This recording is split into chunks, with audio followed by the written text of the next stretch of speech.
Welcome to the My Brain, My Happiness podcast. My name is Joe, and on each episode, it is my goal to spread awareness on mental health. No, I'm not a therapist, a psychiatrist, or a medical doctor. I'm just a guy who has had a lifelong relationship with mental illness, specifically OCD. Together with you, I want to blow the roof off the stigma that comes with having a mental illness. You need to know you're not alone. I promise this podcast will be upbeat and positive. My goal with each episode is to make you understand that you don't have to take this on alone or in silence. Now let's change some lives.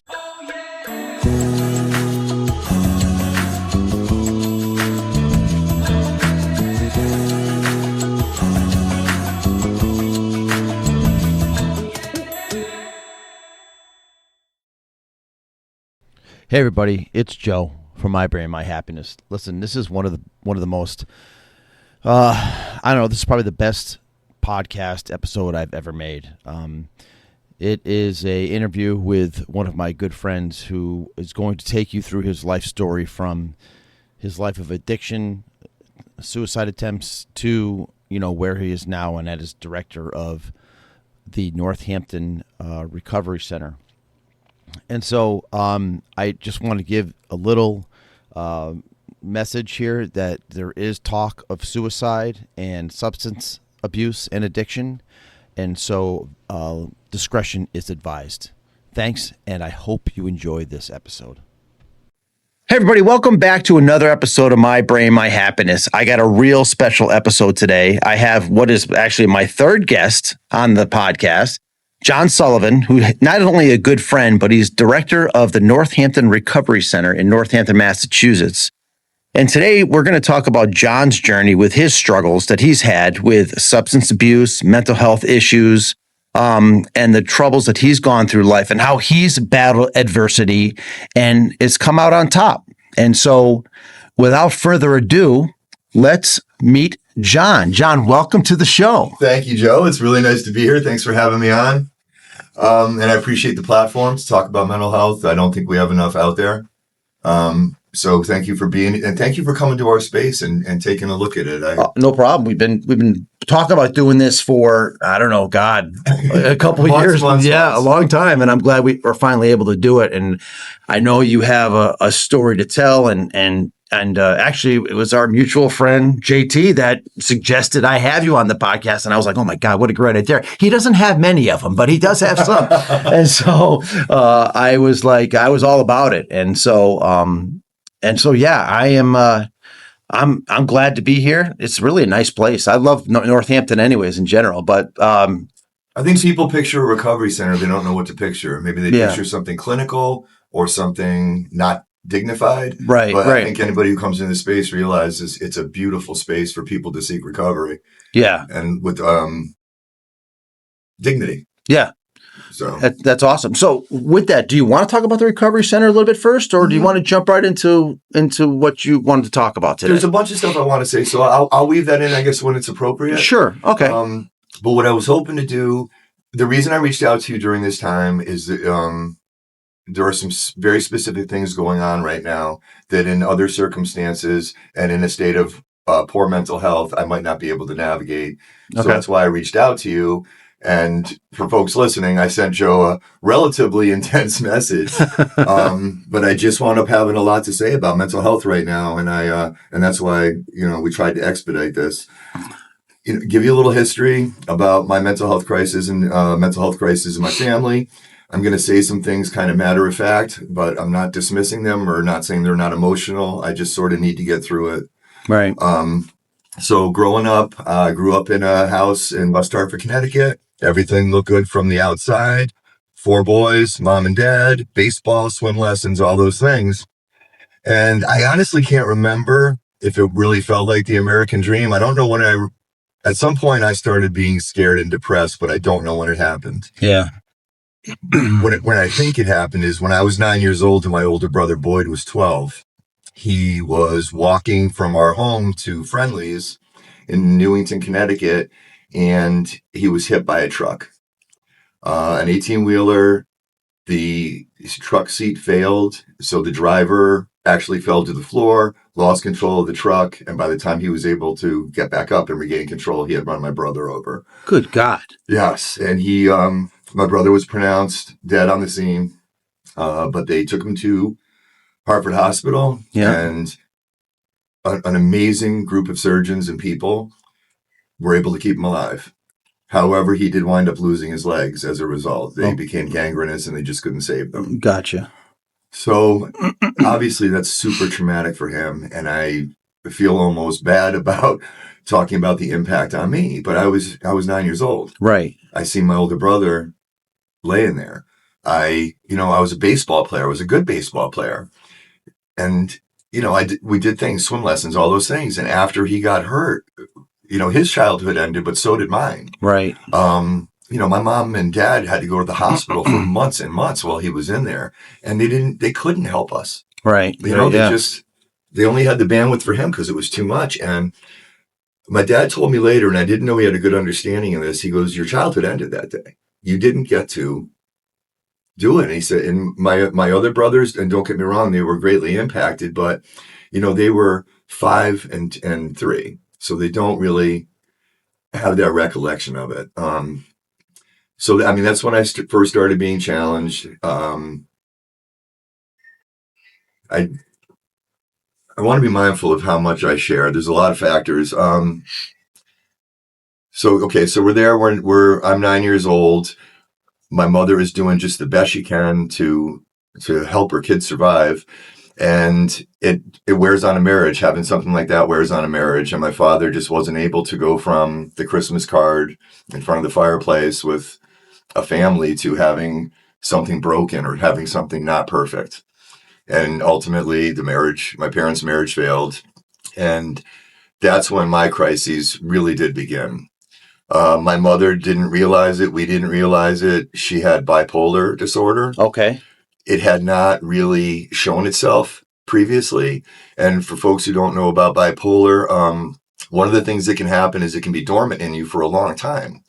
And then you might run into a life crisis like losing a job, losing a marriage, having a child horribly hurt. Right. And those triggers can trigger the bipolar. Well, that's where my mom got it. And by triggered by life events, I don't mean like instantaneously you turn into like the Hulk. You go to bipolar and that is your whole entity. Yeah. But, things started happening that were noticeable and were out of character for her. She was the mom with the Volkswagen minivan who took all of us to see the Kinks. Oh my God. Me and my friends, because we did something for her, and she was just that mom. And to sort of watch this happened to her, I didn't understand it at the time, but I have a better understanding now because of my experience. Little things started happening. She wasn't doing as much. She was, there were days she was staying in bed and not coming out of bed. I didn't know at the time that there was some addiction issues. I think sometimes as a kid, you grow up and all these things happen, but you just think it's normal. Like, oh, this is just life. My brother got hit by a truck. This is just life. But, you don't have a frame of reference for another existence. And so I didn't understand as it was happening that it was addiction, but she was isolating in her room. She was drinking quite a bit of vodka. She was taking Xanax by prescription. Yeah. But I think we all know now what we didn't know then is Xanax is an addictive drug and it doesn't do anything for you other than mask symptoms and basically give you a way to ignore them. And it's just unfortunate that's how it went at that point. Also bipolar treatment at that time involved prescribing lithium. And for folks who don't know about lithium, at the time, it was a very effective way. It was the most effective way to treat bipolar, but you had to have your levels checked with some regularity, or you might not have, even been taking it. And I think what happened is my mom got out of the rhythm of going to her doctors, of managing it, and she slipped into the cycle. So her bipolar's not really being managed. She's getting relief from alcohol and Xanax. And we sort of lost our mom. I mean, I think I was in about 9th grade and I became a caregiver. And I'm not saying that in a resentful way or anything else, but my mom was frail. Yeah. My mom needed protection. My father, and her were not doing great. He was a much more, and I'm not bad mouthing him either. He was a much more forceful figure, and that impacted her. So my dad was moving on with his life. He got remarried, and all things that are good that he should be doing. But his and my mom's relationship was not great, especially in regards to the kids. Yeah. My brother Ryan, who's the next youngest, he went to live with my father, and I don't blame him. Life in our house probably wasn't the best for kids. Challenge. Yep. My mom, she wasn't neglecting us. She was unable to care for us. Mm-hmm. And that's just what it was. Yeah. My brother Scott and I, who's the youngest, we were literally using our lawn mowing money to buy groceries because we didn't have them. There was a point where, I was just talking to my brother Scott about this recently. It was so bad, we boiled freezer burned chicken and put pepperoncini juice in the water to flavor it because that's what we had. And it was just rough. Yeah. I felt like my mom needed to be protected. So circumstances happened, and I wound up, my mother really couldn't keep track of what we were doing. And I actually dropped out of school in 9th grade, and nobody knew it for about 6 months because I would just left every day. My mom didn't know where I was going. Yeah. And ironically, when she finally did talk to the school, and she was like, "How do I not know my kid's truant for 6 months?" And they told her they thought we had moved. Oh my God. My mother did point out that my older brother in the wheelchair was still enrolled in the school, and it should have been noticeable as you were trying to deduce whether or not the Sullivan family had moved. Wow, what a lousy excuse that was. Yeah, it was tough. And so my mom tried to get me back into school. My dad, they negotiated with the high school that I could take the finals, and as long as I passed, they could move me along to the next year. I took the finals. I did pass, and I'm actually grateful for this. My math teacher, Mr. Merrick, he agreed to let me test and move on. And after it happened and I did really well on his test, he said, "I changed my mind. I'm not going to let," how old are you in 9th grade? Like 15? 13, 14, whatever. Yeah. He said, "I'm not going to let a kid audit my class." So I actually wound up failing and then going to the bad kid school because of truancy. And then, it just derailed. I wasn't challenged in that school. I couldn't engage myself. 9th grade, I'm done with school. I was my behavior was a problem, but not in a malicious way. I had a dirt bike. I must have been arrested 20 times by the West Hartford police. I actually had him tell me one time, "You're the only red dirt bike we chase, so we don't even chase you anymore. We just go to your house and wait for you to come home." But that, with my mom having all her struggles, that was a big disruption. It still meant going to court. It still meant her coming down to the police station. Yeah. And it was just tough. So my mom finally smartly said to me, "You can't be in this house and doing these things." So I actually she threw me out, and I moved in with a friend of mine's parents in Greenwich, Connecticut, which is, I don't know, an hour and a half from where I was growing up. Yeah. I got a job at a gas station. I got myself an apartment. I grew up fast. And how old were you at this point? 17. Wow. Okay. Yeah. It was a good thing for me though, Joe. Yeah. I didn't have an education, didn't know if I was going to get one, but I worked my ass off. And everywhere I've ever gone, they've never asked me if I had an education because I'm capable and I work hard. Yeah. So even this job at this gas station, after I've been working there and having a life, my mom and I started reconnecting on our relationship, and I just didn't want to be down in that part of the state anymore. It was away from everything. So she actually let me come home and actually stay at her house for a while I got on my feet. And I started working for an office products company in Hartford. I started unloading trucks. They saw something in me, like the previous job saw something in me, and they advanced me. I went from unloading trucks to, picking and packaging orders to, doing inventory. So they slowly helped me learn the product and what we sold. Yeah. And they gave me essentially a college education in office products. And then when I went into customer service and sales, I had a wonderful career. Wow. Yeah. And I didn't need a degree. I just needed to be a good guy. Yeah. Who gave their people fair prices and great service. It was easy to do. And I had a lovely career despite my educational setbacks. So anyway, so 17 years old, I do come back home. We reconcile, but her disease had progressed quite a bit. Okay. She was no longer really even staying at our house. She was staying with my grandparents, her parents, 20 minutes away. And it was just hard to watch. It was when these things first happened, it wasn't like this immediate derailment where her life just fell apart and she couldn't do anything. It was a progression. Right.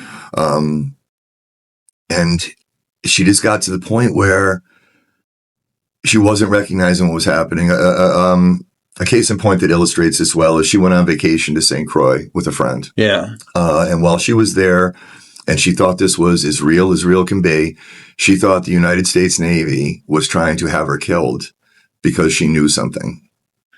You said she was diagnosed Yes. with, okay, yeah, that makes sense. Yeah. It does. I mean, it's a very extreme state, one that I've not experienced. Right. But Joe, this was real to her. She was in fear for her life. Yep. And when she was supposed to go home, the airline actually wouldn't let her fly unless she was accompanied by a nurse or a doctor. So her cousin, who was a nurse, actually flew down to St. Croix and had to fly back with her. So that's the first time we really saw, the complete loss of reality. Yeah. And not knowing it happened. So she tried to manage her life as best she could. She had a great fiance. His guy's name was Dave. He was a great stepdad to us, even though they never got married. And she moved out to Cleveland with him because he got transferred for his work. When you do a move, when you're having a mental health crisis, I think you know as well as anybody, isolation's not a good thing. No. So she moved away from her whole family. She moved away from her parents into a place where her partner worked full time, and the alcohol and the Xanax, they just continued to progress. Yep. And it was, addiction's a funny thing. Addiction so many times is a symptom. It's not a thing. It's a symptom of PTSD. It's a symptom of a severe mental health crisis. And it feels like medication to people. You're numbing it. So anyway, so my mom, she was treating herself with alcohol and Xanax. Suicidal ideation became part of her illness. And when I was 11 years old, I'll never forget this day. I was 11 years old, doorbell rings. I answer it. It's a friend of my mom's, and they were supposed to play tennis. And I knew my mom was still in her room, and I hadn't heard her stir. So I went up to knock on her door and let her know her friend was there, and no response. Yeah. So I knocked harder, no response. I tried to open her bedroom door. I got it open, I don't know, Joe, an inch and a half, and her bureau was blocking it. And this was this was the old Ethan Allen, I got to hire two guys to move this thing. Yeah, yeah. And I couldn't open the door, and I couldn't see because I only had the door open that far. So I don't know where I got the presence of mind to do this, but I went to the bathroom. I got a compact, where the women's makeup with the mirror. Yeah, yeah. And I held it as far as I could in the door, and I scanned the room. Well, when I got to the end of the scan, she was up against the wall, collapsed, and she had overdosed. So I'm freaking out. God, 11 years old. And I'm slamming on the door, and it's not moving a millimeter. And again, I don't know where I got the presence of mind with this. I grabbed a mop, and the bureau had a little bit of space in the back of it, like some do. And I stuck the broom handle in there, the mop handle in there, and I kept moving it and leveraging it until I could open it up to essentially climb over the bureau and go to her. And that's the first time she went out of our hospital out of our room in an ambulance, which, in this instance led her to 3 months of being in a hospital in Connecticut and us just fending for ourselves kind of again. And I can see that even now you're thinking about something that happened when you were 11 years old, how this is bringing up some heavy emotions for you. I'm not surprised at all, but it's just what struck me most, Joe, is where did the insight to grab the compact come from? Where did the insight to grab, You know what I mean? You're in Yeah. crisis. It's like, I don't know how these things even occurred to me. Your brain goes into that fight or flight mode, right? Your brain goes into survival mode. It's natural for the brain to do that, to figure out ways to survive. And I don't know, it's an unbelievable thing, but at 11 years old, it's even more unbelievable. That's and that's the most striking thing I really remember. And I don't want to just I don't want to sit here and go back and just catalog the stuff that's happened, but I want to at least introduce enough striking things that folks understand what this was like. Yeah, absolutely. So we fast forward sometime. My mom had moved out to Cleveland with my stepfather. They weren't married, but he was my freaking stepfather. Yeah. He did a real fine job of bringing up my mom's boys and helping her out with this. But she was out in Cleveland, away from her parents, away from her family. My stepfather was working, and she was isolated. And she wasn't maintaining her bipolar. She hadn't had her lithium checked in probably since before she moved. She was still having issues with the Xanax and alcohol. A lifetime of smoking was now making it challenging for her to breathe. Not like oxygen tank, but onset COPD, things she knew she had to stop. So I was 26 years old, December 15th, I think it was 1996, at home with my wife. My little brother was living with us for a while. Phone rings, pick it up. It's my stepdad. Just knew. Felt it was something bad. Oh, man. And I'm like, okay, what's going on? Right. And I'll never forget this. He goes, there's been an accident. Yep. Okay. It's your mom. I said, okay, is she okay? Long pause. He goes, she's dead. Oh. So, and I'm sure everybody has that moment you can go back to as a memory, that no matter how much time has passed, it punches you in the fucking face just like it did the first time. Right. It's all right there again, as big as life. Yeah. And that was that moment for me. Mm-hmm. I mean, she was gone. It was 2 days after her 50th birthday. Was suicide. I mean, there are so many feelings around that. There's, people feel shame, embarrassment. I was 26 years old, and I'm ashamed to say it now. No, I'm not ashamed to say it. It's normal. I was embarrassed that my mother killed herself. I didn't want to tell people. Yeah. I wanted a reason that was not that to tell people. Yeah. So I told people accidental overdose. Okay. But I mean, going through that, even well-intentioned people like my boss at the time, I wasn't even back for a day from the bereavement and burying her. And he knew my grandfather well and knew my mom did struggle with mental health. And he comes up to me, he goes, did Kathy do this to herself? I'm like, wow. Yeah. That was not thoughtful. Yeah. No. But I mean, so essentially that's the history of my growing up and the challenges that my mother faced. And I just want to reiterate again, I'm not judging my mom. I don't have a resentment. My mom was a strong and powerful woman who took punch after punch after punch after punch until she couldn't take a punch anymore. Yeah. And it wasn't her giving up. It was not her not being resourceful or smart. It was a matter of she didn't recognize her mental health had gotten her here. So that's the history with my mom's mental health. It's quite the history. I mean, it's quite the groundwork to lay, and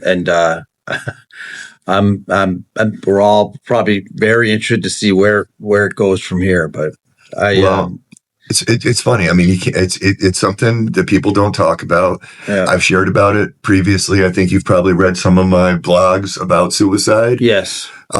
Which are intense for people. And I encourage people, if it's going to trigger you, please don't read it, but I need to say it. I'm jumping out of order. Let me get with me for a minute. So yeah, I mean, after my mom's initial overdose when I was 11 years old, my life was just never normal. It never was. I always felt broken. I always felt not good enough. I always felt fear. I don't know where all these things came from. I know Dr. Freud would probably give me 400 reasons. And I mean, obviously, the things that happen to you in your childhood are going to shape you and impact you in your life. And I had plenty of impactful things early, but my mental health didn't really show itself. And my addiction didn't show itself until probably after my mom passed. Okay. So I was 26. I like going out and having some beers and playing golf, but very rarely did it get out of hand. But after she passed, a slow progression started. Mm-hmm. I started noticing that, where I would normally have beer in my refrigerator for a week and a half, I was literally getting some every day, things of that nature. And my mental health, I didn't see it. I didn't see it slipping away in the time. My bipolar at the time was sort of showing itself in a mania. And for folks who may or may not understand, I don't know if we said this yet, so I'm just going to say it. That's okay. With bipolar, there's two very strong things that can happen. You can go into a depressive state, which is more debilitating than anything I've ever been through in my life. And I'll get to my experience with that. Or you can get into a mania state, which, for lack of a better word, is fun. Yeah. You don't realize you're in a mania state. You just think you're in a fantastically good mood. You don't need a lot of sleep. You're very creative. You're in a good mood. You're buying things for yourself. It seems like a euphoria, but those things that I was doing, I was hurting myself further. These euphorias were, it was costing me things. It cost me my first marriage, my erratic behavior. And people who know me can't picture this, but I mean, I got an OUI where I led Glastonbury and State Police on a high-speed pursuit in my car and totaled my car with my ex-wife in the passenger seat. Wow. That's how bad my mental health had gotten. Yeah. We were driving home from a friend's house where we had some cocktails. The sirens came on behind me. There were 2 pedals in the car. Yeah. And I hit the wrong fucking pedal. And people can't, when they meet me and they get to know me, they're like, how's that? I was bitten by a police dog that night. Here's some free advice if you're fleeing the police. If it snowed recently and you run through a field, they can find you. There's these thing called footprints. Yeah. So, but that's where I was at, Joe. I literally ran from a totaled car, not even seeing if my wife was okay. And I'm laying down in the snow thinking the cops can't see me.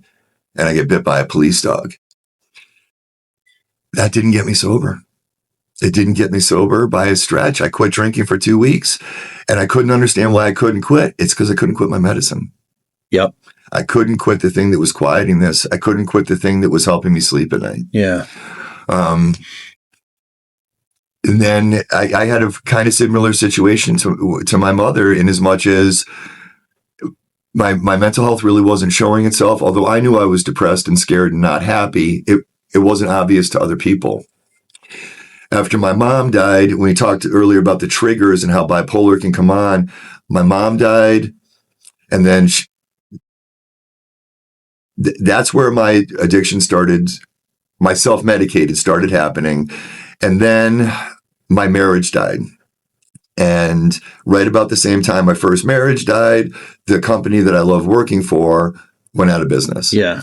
So, I'm getting divorced. We're selling our house. I'm getting an apartment. Now I've lost my job. Snowballing. Everything's snowballing. Yep. And like a switch was flipped. And it was a mania that I went into. So again, I think things are lovely, even though literally my old boss and my brothers, they were doing wellness checks on me, Joe. That's how concerned they were. Yeah. But I thought I was fine. Yep. I'm writing music. I think I'm just fine. And it didn't take all that long to go into a depressive state. Okay. And I decided, I wasn't going to be around. I decided not to be around. My suicidal ideation was very confusing to me, and it may seem strange to other people, but I don't just get super depressed and be like, I'm going to end it now. Mm-hmm. I live in a space of depression and fear. And the 2 times I attempted suicide, I planned them over a year in advance. Yeah. I couldn't kill myself. I couldn't in the moment do it. I mean, I don't know how well you know me, but if I get a cut on my finger, I'm like, I'm leaving. I'm going to bleed out. And I'm like, how can I possibly harm myself? Right. But something about picking a date and planning to do it then, because you had time to prepare. I can't explain it, but it's just how it worked. Yeah. So for some reason, Friday the 13th was a date for me. It might seem cheesy, but no. Well, listen, there's no rationalizing what's going on, right? You can't, if you're thinking you're rational, there's no rationalizing it. So I planned to kill myself Friday, April 13th, 2007. I was dating someone previous to that who I loved very much, but I knew what I was going to do. So I broke up with her well in advance so she didn't go through it. She had a daughter at the time, a 9-year-old daughter. So Friday the 13th is coming up, and I realize her daughter's birthday is April 26th. And her daughter and I had built a relationship. We had built a friendship. And I thought to myself, if I do this around her birthday time every year, she might have to deal with this. Right. So I decided I'm going to switch the date. Okay. I'm going to move it back. So I moved it back. And so July 28th, 2007, I got into my bed. I took 100 Xanax. I washed it down with some vodka. I laid down and I said to my mom, I said, just please take me peacefully. I was in such weird space, Joe, that as I was taking the Xanax, one fell on the bed. I laughed in my own head. I said, that might be the deal breaker. Let me get it. So that's where I was at. And I laid down, Joe, and I there was no second thoughts. There was no fighting. I just wanted to die. The night before I did that, I had taken my phone. These were flip phone days. I broke my phone in half and I threw it in the dumpster so I couldn't call 911. I put a hunting knife in the next room in case the pills didn't work and I was in agony and I had to kill myself. I didn't want to have it next to me. Okay. But this is how far it got. My God. So my ex-wife, who was my girlfriend at the time, she called my phone and noticed it went to voicemail. So she tried again in the morning, noticed it went right to voicemail, and she called the police and did a wellness check on me. And if she hadn't done that, you and I are not having this conversation. Wow. I am so grateful she did that. And wow. And I mean, Jesus, Joe, my brothers, they took me to Hartford Hospital, and an emergency room doctor, my brothers had to listen to someone saying, please don't get your hopes up. I've never had a face-to-face conversation with someone with this toxicology report. And there was nothing they could do. It was already all in my system. So, the charcoal IV, all the old stuff. Yeah. And 4 days later, I came out of it. I don't know how this happened. They explained it to me some time ago, but my body reacted so crazily to the overdose that actually where my knees met when I was laying down, they had melded together. They had attached themselves through. There were scabs. You moved them apart, and there were scabs. I'm having trouble explaining it, but no, right. Like your legs, your knees met, and where they were met, where I was laying down. Yeah. During the course of what my body was doing through it. I don't know how it happened, but yes, they called it something. But the point is, I mean, Jesus, dude. Yeah. And oh my God, so 4 days I come out of it. My ex-girlfriend, she essentially told me, she goes, I love you. This happened. What do you want to do? And she took me into her house with her 9-year-old daughter, a man that just tried to kill himself. Yeah. And was not too nice to her leading up to this because I wanted her to be mad at me. I didn't want her to mourn me. Does that make sense? It does. And I want to ask you a question. When you came out of it, were you pissed that you survived? rip shit. Because it's the only reason why I asked that, and I definitely don't want to make this about. I'm glad you did. But make this about me in any way, shape, form. But when I had my first time I had to stay in a mental hospital, a gentleman had done a similar thing. He had taken like a whole bottle of sleeping pills, and someone found him calling. When he came out, he said he was pissed when he found out that it didn't work. That's why I asked the question. Yeah. And unfortunately, that did last for a while. And my plan was just to reaccumulate medicine to kill myself. But that did do one interestingly strange thing to me. I lost confidence in pills being the answer to kill me.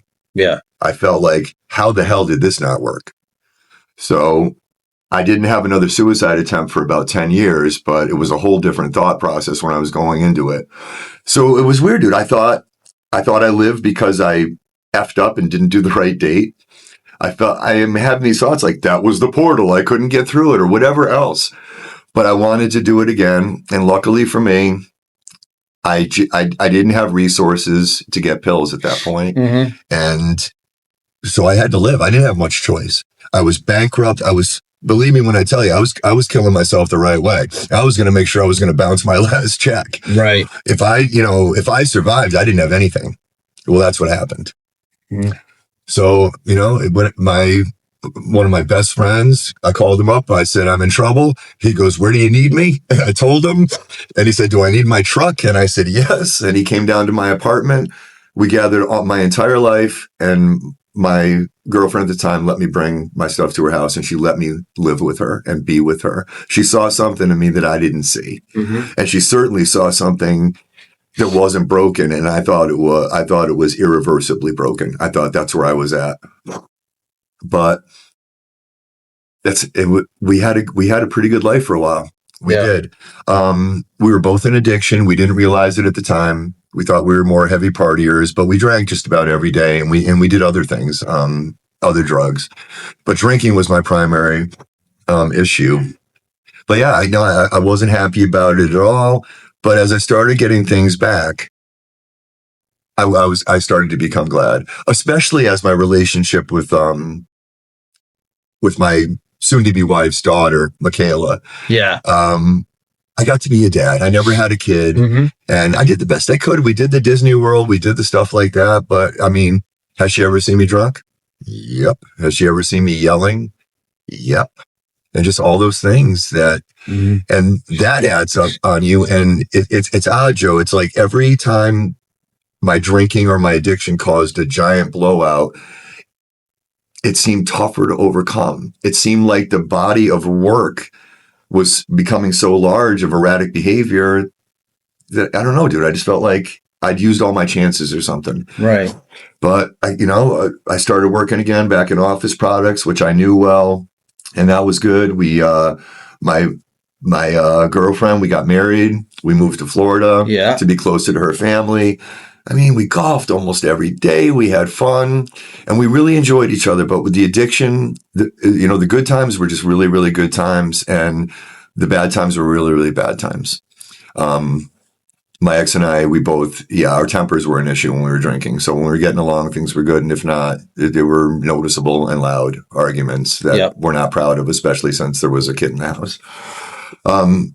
And please, I'm not painting this as a daily thing or a weekly thing, but it's striking, when you have a parental figure and you hear them completely elevated and sounding irrational. Yeah. So we were down in Florida from 2009 to 2012. Our addiction had just progressed and progressed. We were no longer a viable option to be together. Mm-hmm. So I came back to Connecticut. I came back in 2012, worked another office products company, a rather large one, had recruited me a little bit while I was down there. So I came back to a job, and it was good stuff. And when I came back, I was happy. I was really sad that the marriage had ended. I never, ever stopped loving her. Mm-hmm. I mean, she was just an amazing person. She had her daughter when she was, I think, 17 or 18. Yeah. And that can derail someone's life, not hers. Right. Yeah. Her kid went to school. Her kid had shoes. And I'm not talking about, I know what you. Yeah, I know what you're saying. Yeah, Took care. Just put her kid as priority, and constantly improved her life so she could make it better. Became a CNA, did other things. Yep. And talk about a heart. I mean, she worked in children's cancer and hospice. Wow. I mean, you got to have a special kind of yes, you do of heart for that. I'd visit sometimes and see the kids there, and it's just like, you know. So that's just the person she was. So I came back. I was doing okay. I really was. I was enjoying what I was doing and who I was doing it for. I had a great living. I reconnected with you guys, you and JT and some other people. We started golfing again, and life was pretty good. And in 2014, my company basically told me they wanted me to take a job in corporate. I mean, it was a big move up, a lot more money. I didn't want it, Joe. No, I didn't want to move to Brockton, Massachusetts. I wanted to stay where I was. And I was basically told by one of the higher ups there in a threatening way, you don't have to take it, but this might be the last opportunity you get. Yeah. Which is a crappy thing to do. It is a crappy thing to do. I mean, dude, you're doing a good job. We appreciate your work. Yeah. But now if you don't do what we want you to do, this is going to be your last opportunity, no matter how good of a job. Right. And I'm not saying he would have followed through on that threat. It was just really inappropriate to put me in that position. It was inappropriate. But I went out there. I did what I always do. I worked my ass off. I kicked ass. I continued to be promoted. But now that I was in a management position, I couldn't have friends in this whole corporate office. Oh. I was a department head. I wanted to date this girl in AR, and so I talked to my boss about it. No, you can't. Why? Because she can do you favors. If you have a customer that's on credit hold or something, she can release an order and blah, blah. I'm like, is this really? What, should I put that on my Match.com ad? Oh, my God. So long story short, so I'm working 10 hours a day with absolutely no social life, no community outside of work. So it became 10 hours a day, go home, drink until you fall asleep, wake up and do it again. And this was 7 days a week, just about, because I was working a lot of hours because the job was hard and required a lot of work. But I was also working a lot of hours because when you get impaired every night, you're not the sharpest knife the next day. Right. So even though I was still doing very credible and capable work, I got behind and it was uncomfortable. And I was alone. And yeah, Joe, I was either going to work or I was drinking to pass out. There was no middle stuff happening. I had my dog at the time, Rory, and the only thing I was really doing with any consistency was taking care of her. Okay. So deteriorate. I wrote it out as long as I could, but in June of 2017, I hit this point and I totally snapped. I drove into the office at like 5 o'clock on a Monday morning before anyone was there. I loaded up my desk and I just left. Never told anybody. And I decided, this is important. I'm sorry, I omitted this and it's important. So after my first suicide, I had given up on pills. Mm-hmm. So Friday the 13th was important to me. My mother killed herself 2 days after her 50th birthday. I think I shared that already. Yeah. And I'm sorry if this is discombobulated, but part of the aspect that really impacted me from that was I had called her on her birthday and my stepdad had said, hey, she's having kind of a tough day. She's in bed. Yeah. Why don't you, check in with her again? And I never wound up being able to talk to her. So then to have her kill herself, the first thing in your head, and it shouldn't be, is what could I have done different? Mm-hmm. If I had talked to her that day, would it have been different? Yeah, probably not. No, of course not. But you don't know that at the time. Yeah. You never know that at the time. You always want to know, what could I have done to save them? Right. So I never got any peace with that. But and the weirdest, most interesting that came out of this is I decided that 2 days after my 50th birthday would be the absolute perfect day to kill myself.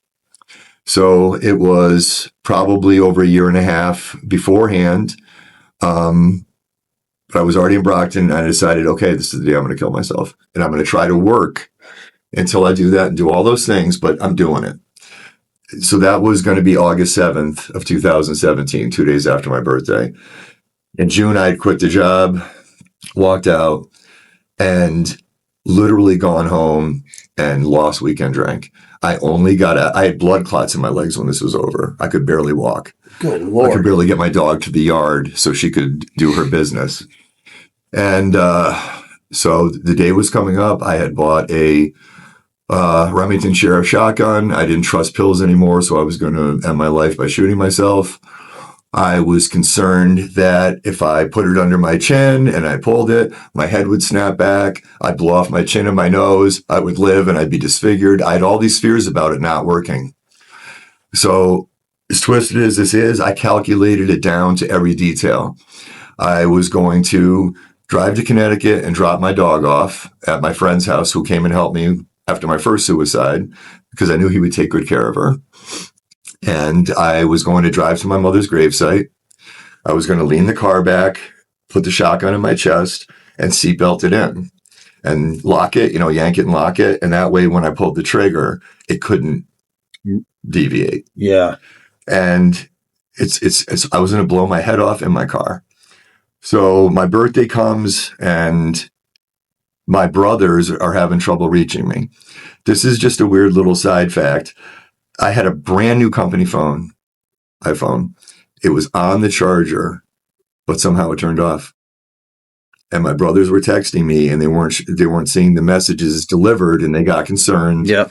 Because even though I don't think they know how derailed I was at the time, they certainly knew I was off. Right. So they did a wellness check. And I go outside to have a cigarette, and all of a sudden I see 10 Hingham policemen coming down my yard. Yeah. And I'm like, holy cow. And it was a wellness check, and my brother had told them that they thought I had a shotgun. And so when I went through the wellness check, I bought the shotgun legally in Florida, but I guess in Massachusetts you have to at least register it. So they confiscated it. And the guy's like, one of the cops like, "You're okay?" I'm like, "Yeah, I'm okay." And behind me, I didn't realize it, on the bureau was a single shotgun shell. It was the shell I was going to use. Oh. And he looks at it and looks back at me and goes, "I ask you again, you okay?" And I said, "Yep." So he said, "You can come down and pick up the gun tomorrow, but you have to register it."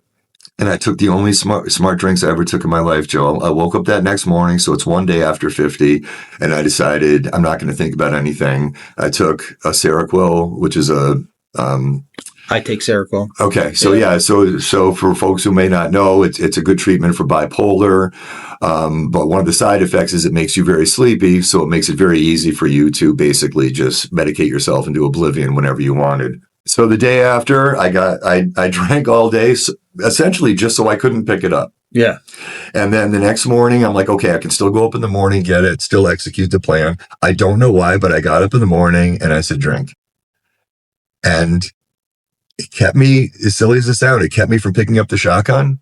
And the day after, the danger was gone. That's just how my mental health works. Yeah. I missed the window. The only option was I have to wait for the next window. And that's part of what I'm here to talk about today, because as I mentioned before, for some reason, Friday the 13th seemed like the way I was going to do it. And after I didn't attempt suicide on, right after my 50th birthday, I started obsessing on the next days that were appropriate for me to do it. And they were mostly Friday the 13th. Yeah. And I knew when everyone was coming up. I knew if I had to pull the parachute. So luckily, I only really one time since then have I come close. My mother was born on December 13th, and there was a December 13th that was a Friday the 13th. And I thought, my mother's birthday, Friday the 13th. I know this sounds crazy, but I thought that's the portal I need to enter to leave this. Yeah. Whatever it is. But it made sense to me. And it was real to me. And that's what scared me, dude. It's like I told a therapist, I said, I'm picking a date 2 years out. What am I supposed to do? Call you the week before and say, admit me somewhere, section me? Yeah. How do you treat that? I have no idea. You don't. Nope. Yeah. So just a little bit of recent history. I'm getting to the positive message, I swear. So I've managed these mental health conditions for quite some time now. One thing I did that has greatly helped me manage these symptoms is I stopped using alcohol and drugs on August 22nd, 2017. And from that point on, my life, my mental health, and everything has improved consistently. That's awesome. It's pretty amazing. I mean, don't get me wrong. A lot of the PTSD that I still suffer from, the hypervigilance, which is a byproduct of growing up in a place that seems unstable and unsafe. And so I did have to deal with these things, but I had to deal with them. I didn't have the alcohol, the drugs, anything else to put it off. So it was super hard, believe me. Now, I had rendered myself homeless. I had still intended to bounce my last check. I literally had spent my entire 401k, everything. I was going out with nothing but the furniture in my apartment. And then when I didn't go, now I had to pick up the pieces. Yeah. After my 2007 overdose, I lost everything at that point, but I built myself back up, got my life back. If anybody's seen Monty Python and the Holy Grail, there's a scene where this guy builds a castle on a swamp, and he's talking to his son. He goes, "I built my first castle, and it sank. And I built my second castle, and it sank. And I built my third castle, and it burned down, and it sank. But my fourth castle," and it's just a silly thing, but I've rebuilt my castle. Yeah. And so in 2007, I had this 10 years of momentum where my career is back on track and it's taking off again. Yeah. But I hadn't dealt with any of the real shit that was happening. Yep. So in 2017, essentially was the second time I burned down my life. And I was in a halfway house, Joe. I was in a program with 16 other guys. Yeah. It was a far cry from living in Hingham and having an executive position, believe me. But when I was in this last round of detox, this woman said to me, and she was a relief worker. I only met her once, and I couldn't pick her out in a lineup, but she changed my life. Yeah. She said, "You need to take a year off of your life to save your life." Didn't understand it. Yeah.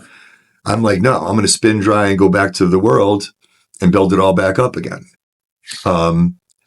But it really sunk in, and I started pursuing care after detox. I had met this person in detox, and he was going to a program in Northampton, Massachusetts. I had no association with Northampton other than I brought some girls on dates here once because it is a nice town. It's a great town. As you pointed out. It's a beautiful town. But in this detox, I met this guy, and he was getting into this program called the Hairston House, which is the program I wound up getting into. Well, to get into a program like that, you usually have to be referred from a detox or from the jail. Unfortunately, I got out of detox before they could find me a space. But I had this vision of what this guy told me about the sober house. So I started calling that exact sober house. Yeah. Basically asking to get in. Yeah. And that's a whole new other story in itself. But to say the least, the director there was not interested in having an interview with me coming off the street. And he just kept saying, "We don't have anything right now. Call back in a couple days." And I kept calling back and calling back. Yeah. And he never even asked me really what my story was. So one day I caught him in a bad mood, and he goes, "Enough of this. Do you even know what you're looking for? What are you looking for? A halfway house, a sober house, sober living, blah, blah, blah." And he's yelling. And I'm like, "I just want somewhere to go get sober." And he goes, "Can you be here Tuesday at 10? And I'm like, "Yes." "Are we still yelling?" And I go there for the interview Tuesday at 10. I'd stayed with the same friend who had bailed me out twice on their couch. Yeah. And my ass hadn't even hit the seat. I'd already gotten in. He had screened me, but he didn't tell me that. Okay. My ass hadn't hit the seat. Dan McCarthy, you're my hero. And he said, "You got it. Now it's going to be what you make of it." Yep. So he asked me to do some very simple things. He asked me to go to a recovery meeting every day. Yep. And he asked me to do 10 hours of community service every week. Yep. And I did those things. Yeah. And being in that house, I thought I was naive. I thought, okay, there's 16 of us. We're all getting the same exact medicine. We're all going to be fine. Yeah. Not true. No. I was getting that medicine. I was really falling in love with recovery. I started volunteering at a homeless breakfast. I was embarrassed at the time. I'm not now, but like you, Joe, I do have some OCD issues, and I had legitimate fear around being around homeless people. Yeah. I had fear about misconceptions of cleanliness and all this stuff. Sure. And I knew I had it though. So it's funny, when we first started volunteering there, they're looking for volunteers to do certain roles. And once you claim this role, it's sort of your thing. And I chose bathrooms. And I did it on purpose. I wanted to face it. Yeah. I wanted to be in it. And believe it or not, that little thing went a long way for me. I believe it. And I remember this was really striking. So we would, because so many folks were homeless, we would actually lay out yoga mats if folks wanted to sleep for a little bit too. So one of my things was I was wiping down the yoga mats. Well, I see a small bug, and my bias or whatever else I had to homeless folks, I'm like, oh my God, it's lice or something. And I'm spinning out of control. It was a fruit fly. They had a banana in their backpack. Yeah. You know, and I'm freaking out and I'm ready to, go delouse myself. Yeah. It was just such a great thing to have done and been through. Right. Because that now I'm not someone volunteering or serving someone. I'm someone in a community with folks. And right. It was just a beautiful thing. Yes. That's probably why they wanted us to do that. As far as the daily meetings, he basically told me, we're not going to put a tracking collar on you. You're going to do what you're going to do. But he goes, it's a small, big town. So if you're standing in the CVS line at 7:10, you're probably not going to a meeting that day. Yeah. So basically, it was what he had to say. But dude, I wanted this.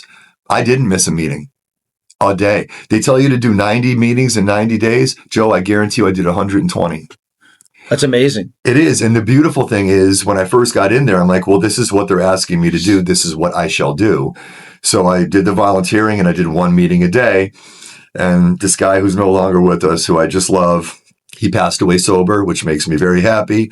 But this big dude in the house named Jeremiah. Yeah. One day I'm laying down on my bed at like noon, and he knocks on my door and he goes, hey, we're going to a meeting. I said, yeah, I'm going to the meeting tonight. He goes, what's wrong with 2 meetings? And I'm like, nothing. So I went with him and, 5 or 6 other dudes. Yeah. And it was awesome. It was not a scared and lonely person going into a scenario where I knew nobody and I needed to do something. I was showing up with people, with friends. Yeah. We were making meetings, man. There was just a real safety in that. So between the director vetting me to come in and then the guys that were so serious about recovery, taking me under their wing and seeing I was serious too, it was great.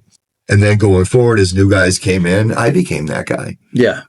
No, you can do 2. Come on, let's go have some. And it was fun though. We weren't dragging ass. We're laughing. We're men in recovery. The jokes weren't the cleanest. The language wasn't saintly, but we were getting healthy together. And like I said before, I thought we were all getting the same medicine. In hindsight, and this is just the way it is, so I'm just going to say it. There were 16 people in the house at any given time. And the entire time I was through with rotation and things like that, I'd say I probably cohabitated with 24 different people. Okay. 8 of them are now gone. Oh my, wow. 8 of them are now gone, including one of my roommates. Wow. I thought we're getting the same medicine. I thought we were going to be okay. The person who told me about this program and was at the program when I got there, so I knew somebody. Yeah. He overdosed probably about 3 or 4 months after getting out of there and died. My roommate. So I guess this is important. People understand that you can have the best of intentions and all the resources, but you gotta be ready, right? You it's not even. You gotta want it. I don't know what the. Well, no, want and ready are important. But it's not just that simple. It's not. Addiction is not a character flaw. Right. It's not something you're doing to be obnoxious or anything. So yeah, you have to be ready. You have to be a lot of things, but you also have to be ready to face everything you were masking without your masking products. So it's hard, dude. It's a lot happening at once. I mean, I had to fix the relationships with my family. Now they've seen me 3 or 4 times lie about being sober. They were losing heart in me. Yeah. But I had mentorship. I had the director at the Harrison House who took me under his wing. And The only thing I did different this time around is I tried to get sober after the car chase. Pretty good reason to get sober. Yeah. Couldn't. Tried to get sober after the overdose. Another fine reason. Couldn't. Yep. Don't know why it worked this time. But I will tell this. The gentleman who told me about the Hairston House in Detox, when I got to the Hairston House, told me about a brand new place called the Northampton Recovery Center. Nice. Didn't even have their own space. They were using a room in Edwards Church up in Northampton 2 days a week. And we went up there. And I walked in there, and it wasn't like the other stuff I saw. It wasn't like AA meetings where everything was really dogmatic and intentional and on a schedule. It wasn't. It was just a bunch of people sitting around interacting. Yeah. Everybody with the same personal goal. Yep. And you just immersed in people with the same goal. And that's a huge thing. Yeah. Yeah. There's no format to learn. There's no hand holding and kumbaya shit. And don't get me wrong, 12 steps saved my life. AA saved my life. But it's not for everybody. Right. And if you don't, people need to come up with a recovery plan that works for them. Mm-hmm. AA worked for me. So even if you're willing, even if you're ready, again, you get back out into those stark feelings, and the knee jerk is always going to be, I need my medicine. I need my medicine. And I think that's why the cycle stays where it is. But this time I was ready. I found the center on that day. And I went up there every day it was open until I watched this place evolve. We went from being open 2 afternoons a week. Yep. To then opening up on Friday evenings to do a writing group. Yep. I used to love going to the writing group. I found out I was a good writer. I didn't know that before in sobriety, and which was great. I journaled a lot of my early sobriety, which I love to go back and read. Mm-hmm. But I got more involved, and I started becoming a volunteer. And so that became my volunteer work. And I like I said, I was here every time I could be. They found out what my strengths and skills were, and they let me utilize it to help them with the center. Like as they were getting up and running, they had to open accounts with office products companies, and they had to get stuff. They put me in charge of that. I got to do the facilities work. Yeah. So basically they said, hey, thanks for volunteering. What can you do by rolling out of bed? I'm like, this is what I can do. So even looking around this space now, this is still an extension of my facilities work. Wow. So the director at the time, she found my strength. She engaged me, and she was my second mentor. We had the Hairston House, Dan McCarthy, and my mentor here, Lynn Farrow.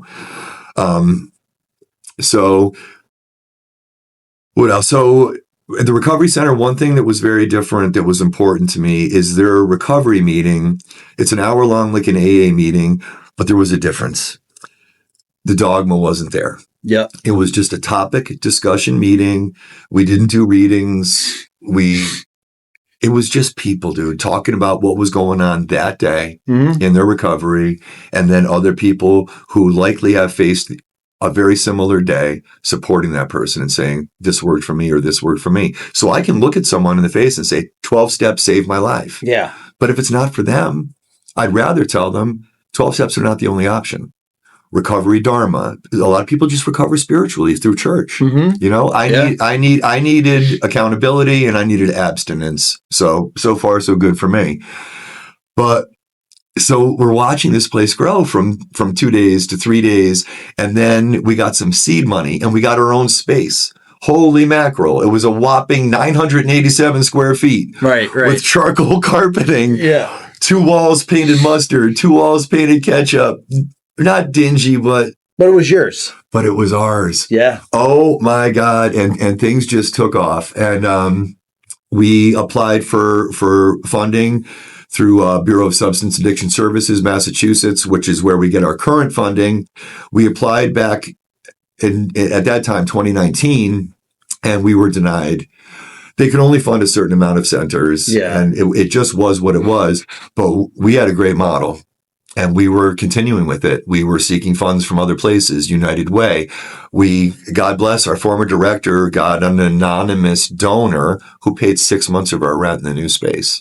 Wow. So we had time to really figure out what can we do to keep this moving forward. And luckily, we weren't that far into the conversation when we heard back from BSAS, Bureau of Substance Addiction Services, that they were going to fund additional centers, and we had been funded. Nice. So I'm sitting there, and and at the time I was a volunteer coordinator. I helped manage the front desk and folks doing things. So of course there's a position for hire called volunteer coordinator. So dude, I had the opportunity to apply for and get paid for something I was already doing because I loved it. Yeah. Kind of hard to go wrong with that. No, you're right. Exactly. And then I got to do my facility stuff again. Yep. The timing was interesting because of COVID. Yeah.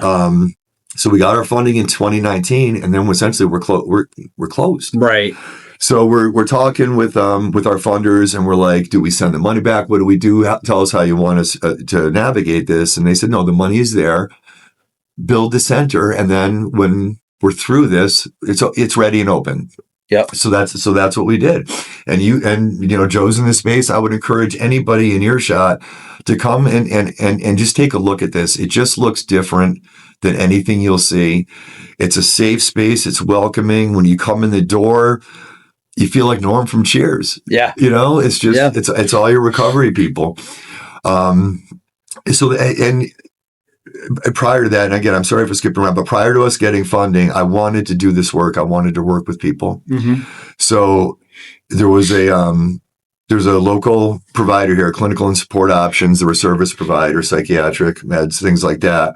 They were hiring something called a peer specialist, which is someone with lived experience who can support people going through addiction, not people with licenses, or people with lived experience. And it's just been such a game changer, especially in the world of recovery. I'm grateful for my therapist. He sits across from me and he knows about addiction. He has read about addiction. He does his best to help me with addiction. He hasn't faced it. Up here doesn't have all the licenses, but they can say, I understand that. Yeah. I had something similar happened. Yep. And not only, so you're number one, you're normalizing a person who feels completely insane and probably feels some shame, because one thing with addiction is so many people look at it as a moral deficiency. We carry it. So it's just a hard place to be. And it's especially a hard place to break out of. So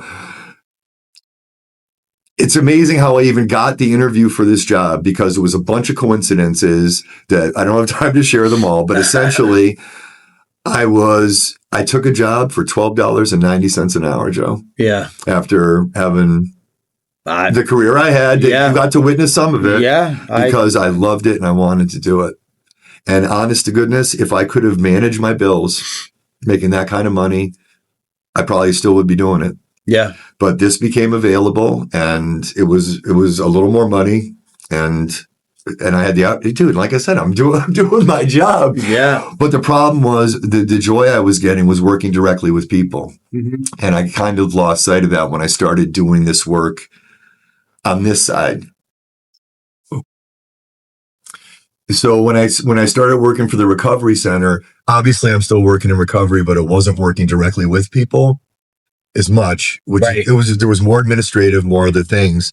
And I really wanted to work directly with people, but here I am. So I very much enjoyed being the volunteer coordinator, and the director at the time, Lynn Farrow, she kept believing me and seeing things in me. And she actually started letting me help her with her responsibilities as director. Didn't realize I was being groomed at the time. Maybe she didn't even realize it, but she understood my capabilities, and she wanted to make sure that I was feeling productive and challenged. Yeah.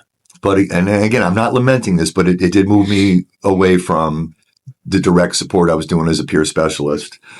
Then the directorship becomes available, and I honestly didn't want to do it. I was already far enough removed from working directly with people, but at least I could go out interacting. I knew our community. But okay, so I applied for the director's position and I get it.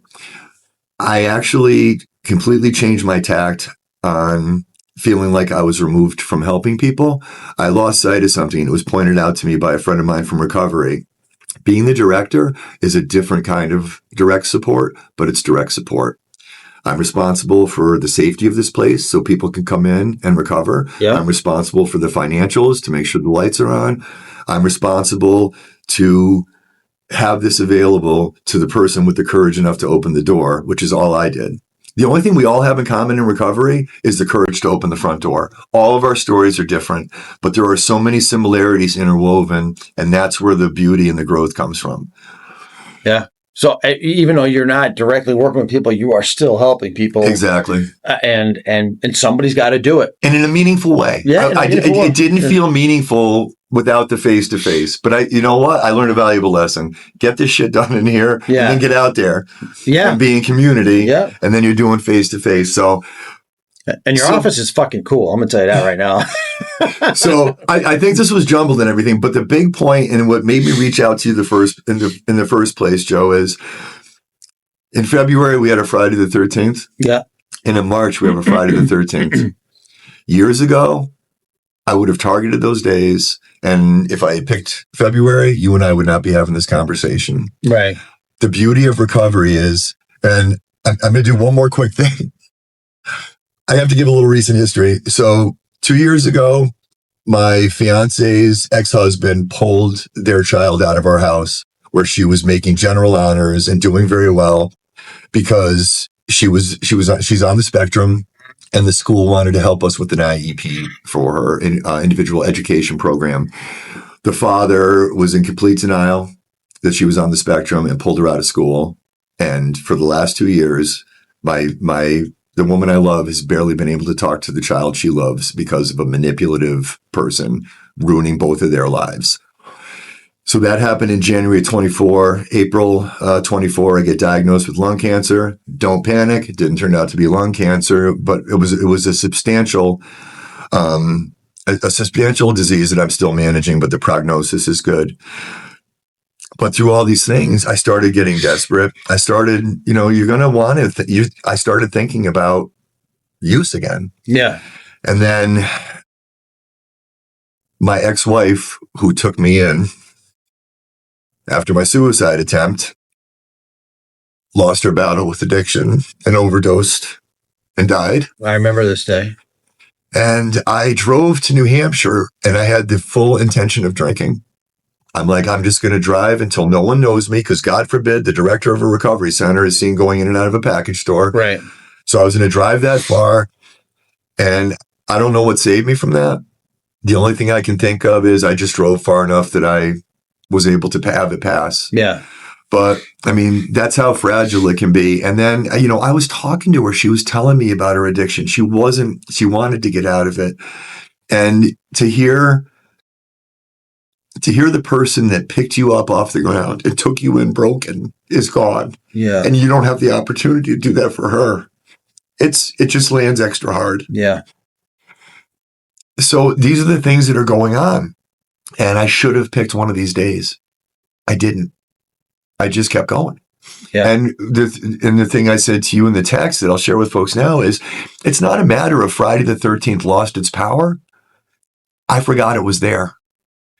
And that's even better. It is even better. Honest to God, the best things that have happened in my mental health have been things that fell off without me noticing. Without even noticing. The hypervigilance, the suicidal ideation. I'm not saying, Joe, that I don't get to points where I'm like, I'm going to kill myself. I understand. But they're fleeting. Mm-hmm. And when they're not, I ask for help. Yeah. So during this crisis, I have seen my prescriber at least once a month. For folks who aren't on mental health medications, that is not normal. It's usually a quarterly checkup to see how you're doing. But we really wanted to manage my medications carefully because I was in the danger zone. Mm-hmm. And I'm not saying I've gotten through this perfectly.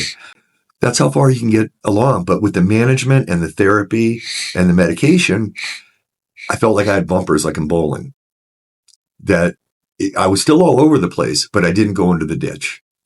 And the message I just wanted to pass along is for everything that I've been through. I mean, number one, I'm not trying to be dramatic. I shouldn't be here. Mm-hmm. Medical professionals have stated that I shouldn't be here, but here I am. And Joe, I could do another 2-hour show on all of the little nuanced things that have happened along the way here that have guided me to that seat, to be a director here.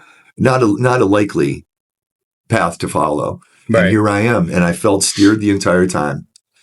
So no matter what's going on, no matter how hard it is, I encourage people to reach out to folks, reach out for professional help, find people that you're comfortable working with, and we can get through these things. I have hope for the first time, like ever.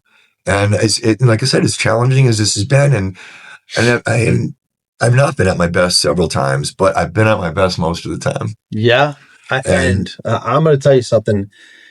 This is what this podcast is all about. And the videos that I put on TikTok is what this is all about. It's people who have experienced it. It's not some clinical doctor. It's not a therapist. It's not a psychiatrist. It's people who have experienced it and lived it. Talk about how they coped with it and how they battled through it, because any doctor can tell you what they think you need to do. But they can't share their map out of the woods. Exactly. And that's what we share as peers. Yes. When we get out of the woods, we look back and we say, who's coming? Yeah. So, right. And I always tell people that, you've won every battle that you fought so far. You're doing great. You're doing great. You're still here. Yep. That's one of my favorite sayings, Joe. I have a meme. You've survived 100% of your worst days. You're doing great. Exactly. And you're right where you're supposed to be. Exactly. John, this has been amazing. I haven't had... Put it closer.